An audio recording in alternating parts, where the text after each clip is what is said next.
Assalamualaikum warahmatullahi wabarakatuh.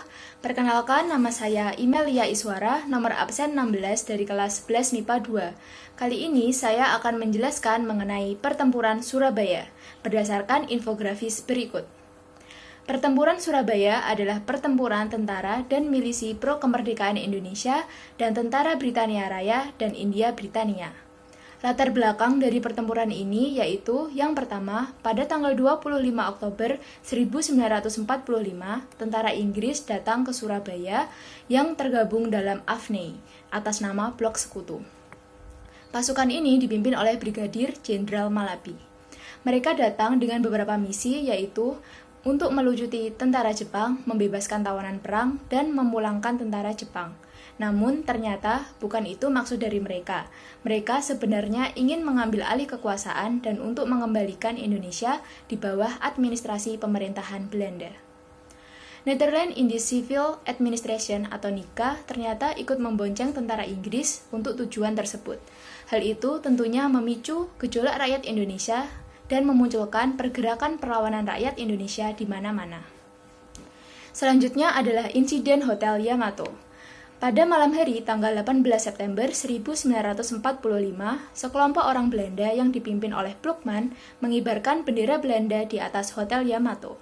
Keesokan harinya, masyarakat yang melihat hal tersebut tentunya marah, karena pada waktu itu pemerintah Indonesia pada tanggal 31 Agustus 1945 menyerukan untuk mengibarkan bendera merah putih mulai tanggal 1 September 1945 di seluruh wilayah Indonesia. Pada pagi itu, masyarakat Surabaya berkumpul di depan Hotel Yamato. Residen Sudirman yang saat itu hadir masuk ke dalam didampingi oleh Sidik dan Haryono untuk meminta kepada Plukman agar segera menurunkan bendera tersebut. Namun, Plukman menolaknya, kemudian menembakkan senjatanya. Sidik mencekik Plukman hingga tewas dan dirinya pun juga tewas ditembak oleh tentara Belanda. Residen Sudirman dan Haryono kemudian keluar dari hotel tersebut. Arek-arek Surabaya yang berada di luar berhasil naik ke atas Hotel Yamato dan merobek warna biru dari bendera tersebut, kemudian menaikkan kembali bendera yang menyisakan warna merah dan putih. Setelah kejadian itu, kekacauan-kekacauan lain mulai muncul, dan meletuslah pertempuran pertama antara Indonesia melawan tentara Inggris yaitu pada tanggal 27 Oktober 1945, dan dapat diredakan dengan perjanjian pada tanggal 29 Oktober 1945, yaitu Indonesia dan Inggris sepakat untuk melakukan gencatan senjata. Namun, pada tanggal 30 Oktober terjadi bentrokan senjata di Jembatan Merah karena kesalahpahaman dan menewaskan Brigadir Jenderal Malabi.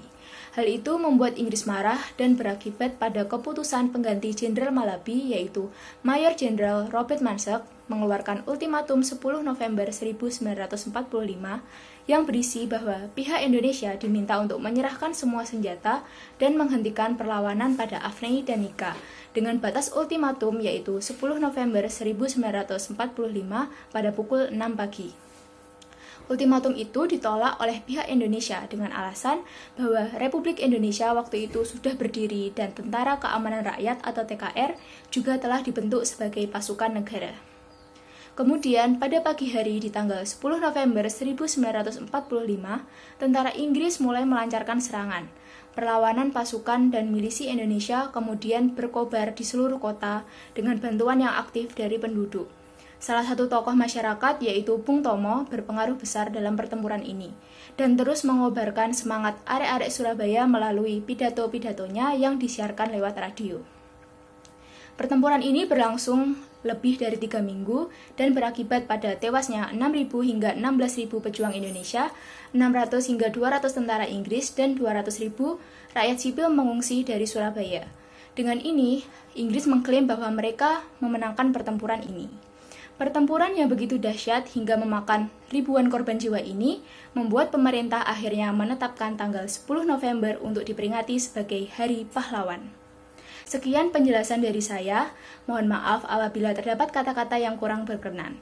Terima kasih. Wassalamualaikum warahmatullahi wabarakatuh.